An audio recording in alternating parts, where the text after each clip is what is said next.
Hi, I wanted to share a video. Just drinking a little coffee one moment. I wanted to make a video on the importance of creating safe space for your anger. Your anger can be a portal to meeting parts of yourself that are still stuck in traumatic instances, like it's stuck on replay in the same place. And parts of us could get stuck in those traumatic, painful spaces, and we could be feeling anger or sadness without fully knowing why, but just feeling it through the emotion. And for me at least, it comes out sometimes as anger first. Past few days I've been noticing more anger and my jaw was getting more tight. I guess I had situations around me trying to push me to be in that state of anger as well, but I noticed I had a part of me coming up because I hear parts of myself and they have a voice to them. There was a part of me that was originally in this frozen, dissociated state after she experienced abuse, specifically sexual abuse, and I'm going to say it like that because there's no point in just hiding it. So that part of me was sort of waking up, and she was starting to repeat that basically that was abuse.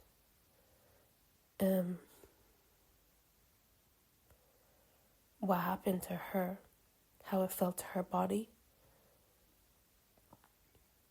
a crossing of boundary. And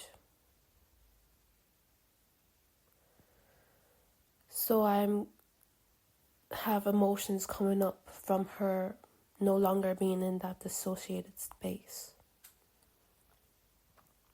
Today I had free space, free time to be able to process my anger in the way that my anger demands to be processed. For me, it demands to be coming out of my voice. So I was doing these growling noises like that. I was doing a lot of that first. And I was closing my eyes and being in tune with my body and not really looking at my surroundings. So I was in flow.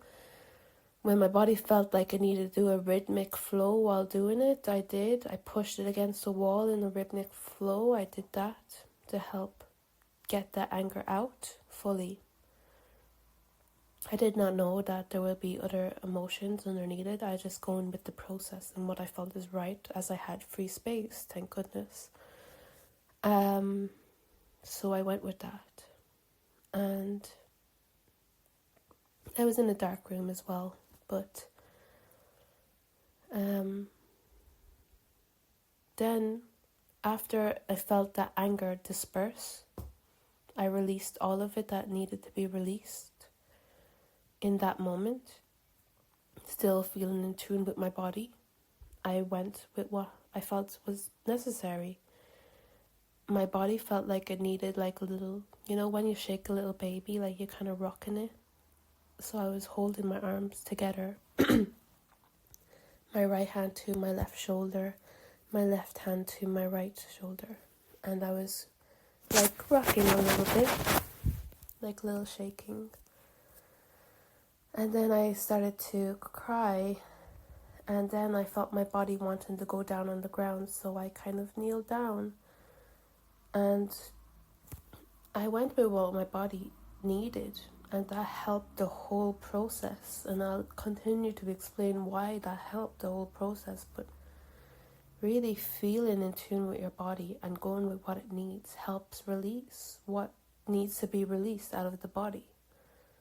And for me, I needed rhythmic flow as well as verbal expression and stretching, basically. So I went in that.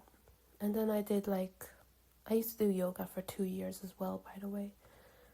So I really gotten used to that flow of my body. So maybe if you haven't gotten used to that flow of your body, like do dancing or yoga. Yoga was really good for me.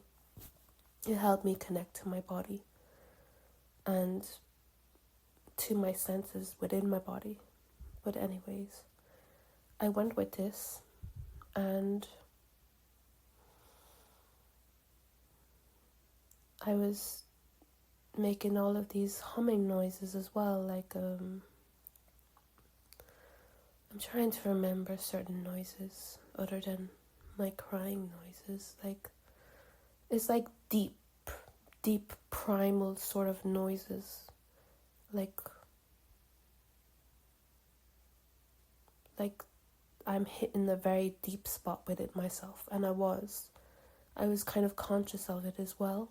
And how I would describe it is like there was two parts of me, the version of me now and that version of me who was still stuck in that traumatic instance and who's just now processing the pain of what happened and how it wasn't her fault, how I didn't deserve that, regardless of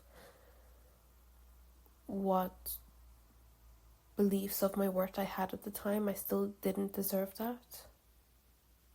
And so this is a very loud experience, and I went with stretching my body. So from that kneeling down pose, I did the child's pose. Some instances it was like I was folded into myself, kind of staring at my crotch area.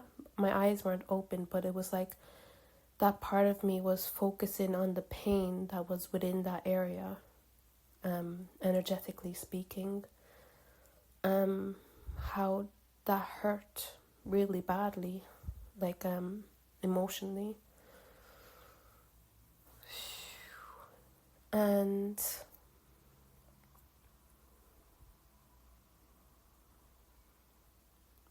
I was there,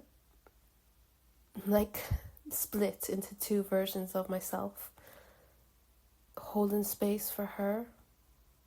I was even attuned to my body enough that when I held my body, like my hands in certain positions, holding my body, sometimes I needed pressure, like a comfort pressure on my arm. Sometimes I needed to just hold myself in a hug. Sometimes I needed to hold my chest, and those released emotions that was stuck. Like those simple pressure points, and I don't logically know about pressure points or whatever like that. I just went with what my body felt it needed. That part of me, the version of me now, comforting that version of me then. And it's just, I want to share this to be able to show that there's so much more ways to help yourself. And I know this is very somatic. And yoga helped me with somatic, getting used to my body. Somatic breath work helped me a ton too, to be able to vocally express, which is helping my process now. Like being in tune with my body and then being in tune enough to express it verbally as well is amazing how these safe spaces can activate and open different parts and modules of healing within yourself. And I'm just grateful, and I wanted to share this to bring awareness and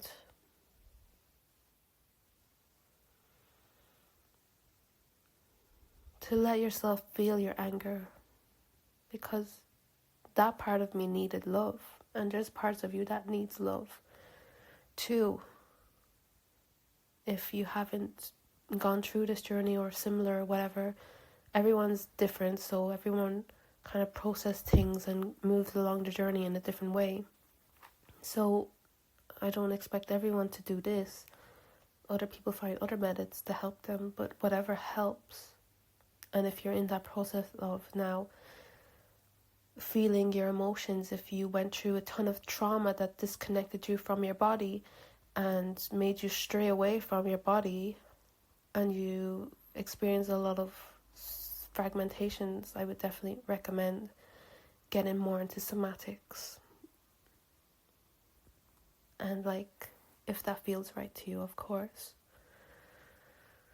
That is so important, and I'm integrating that part of me. Part of me meeting that version of me is me integrating that me back into my body. So I was comforting her, telling her it's not her fault, that she's safe to come home now. Because sometimes I hear parts of myself saying, I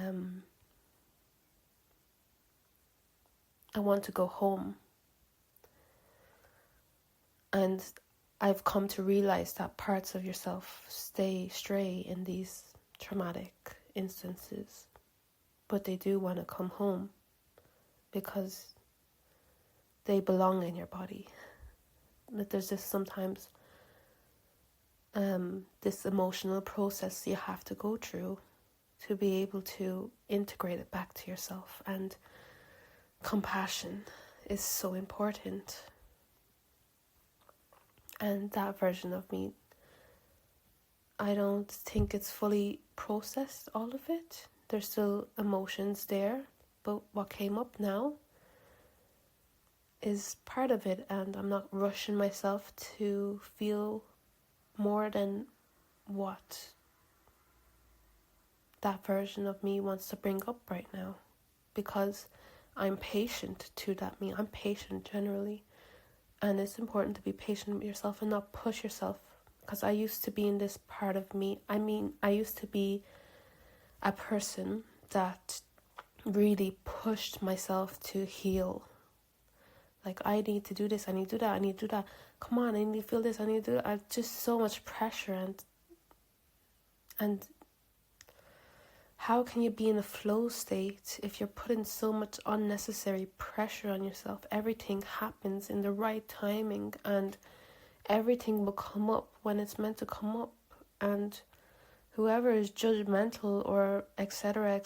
of that just doesn't understand that there is a natural process and flow to healing journey. I don't know. I don't really like to say the word healing journey anymore. It's just what is coming up in the moment for me.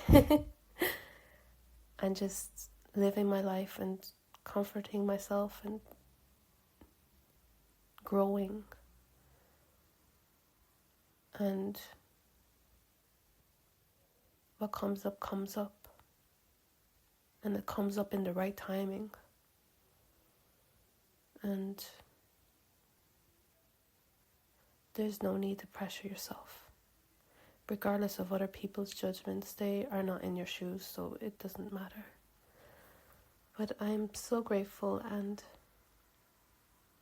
I hope you gained a new understanding and perspective of what you can do with yourself to help yourself, to be there for yourself, to regain those parts of yourself that are stuck in situations. And you see how I noticed that part of me was frozen and disconnected? Once I brought conscious awareness to it, I didn't push it to unfreeze. Actually, I called on archangels to help that part of me unfreeze so I can work with it to bring it back home, because I could see that there's a version of me still stuck, and I first noticed it a few months ago. So you see, it took its own time, and and there's still stuff to process. So be compassionate to yourself and understanding of yourself regardless of other people's perspectives. It's okay. Because you just gain more love for yourself doing this. And I like to say, we gotta be our own best friend. I love saying that. Yeah. I hope that you have a beautiful day, even if it's cloudy like here, but still fresh air outside. Enjoy.